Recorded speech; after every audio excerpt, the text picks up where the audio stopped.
So on my last video, I talked a little bit about the Trizooka debate that's going on in the Splatoon community, Trizooka being a very powerful special at the moment, and if that's truly healthy for the game.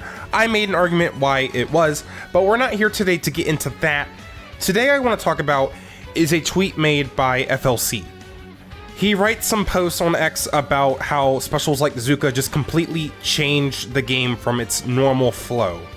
Check out the thread for yourself, but one post that really kind of got me in this thread that stood out to me was, quote, "But all in all, the problem isn't that people lack awareness, it's that Zuka can kind of just come out of nowhere, no matter how aware you are, and you have to flip a coin to see if you live or die.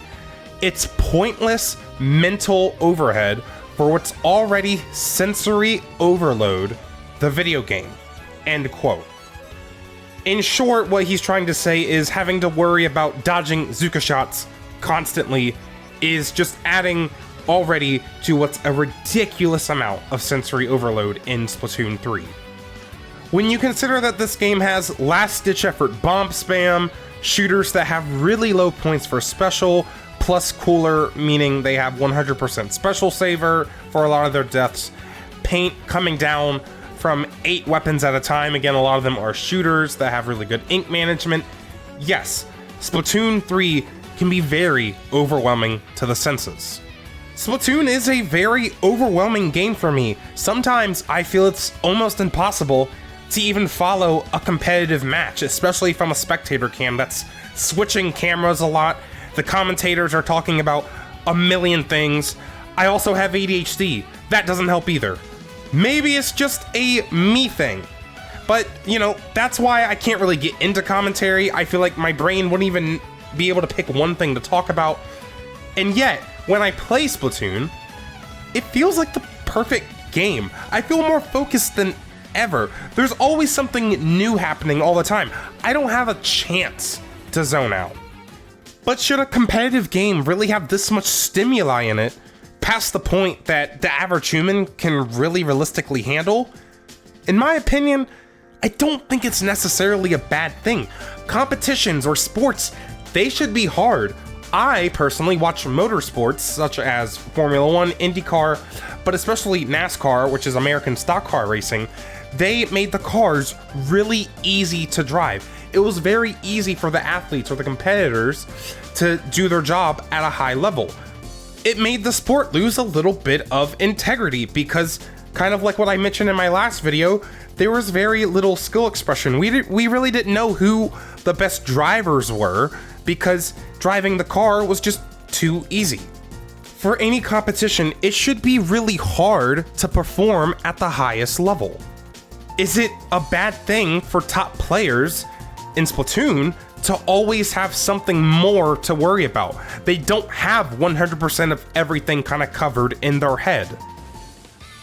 On the other hand, it's really hard to ignore the luck factor with stuff like Trizooka, which, you know, if it's all about flipping a coin to see if the Zuka is going to kill you or not, which it definitely feels like that, that's going to ruin a little bit of integrity for the competition, or you would think.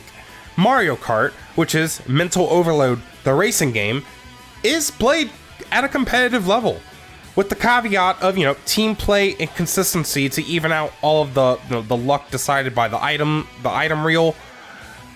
Because traditionally Mario Kart played competitively is, you know, like a 5v5, 6v6.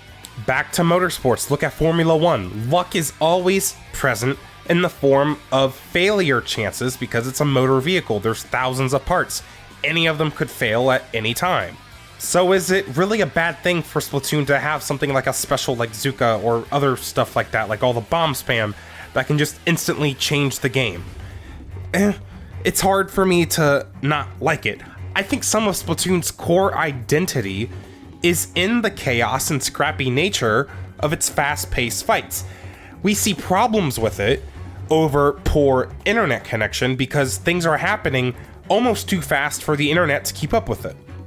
Despite that though, I feel like the mental overload that this game can cause is almost a necessary evil. We don't want to go back to Splatoon 2, where every special was based off needing to coordinate with another special, but we don't also want to go back to Splatoon 1, where the whole game was just about individual plays and individual specials changing the game completely every time they were used.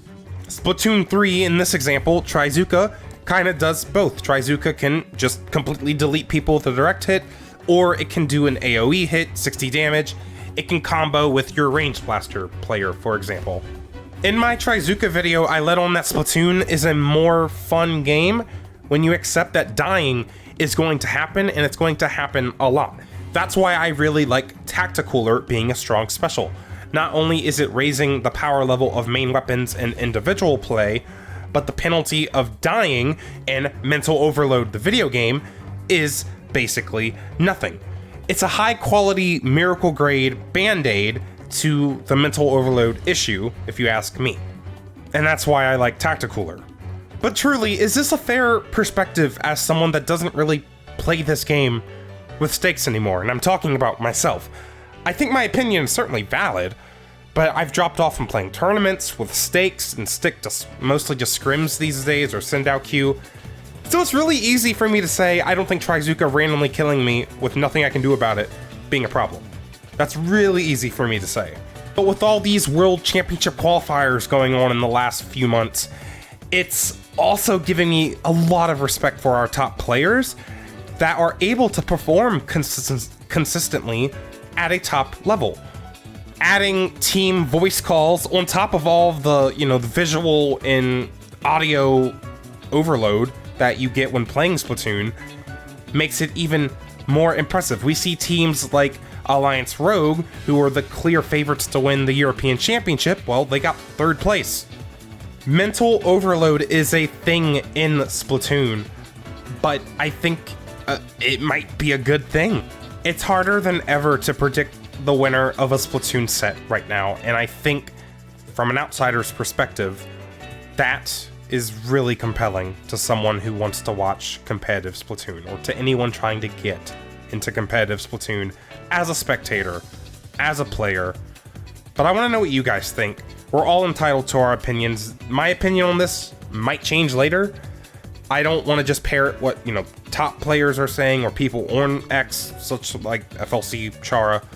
I want to try thinking for myself in this situation, and this is kind of my thoughts on it. Again, probably will change later.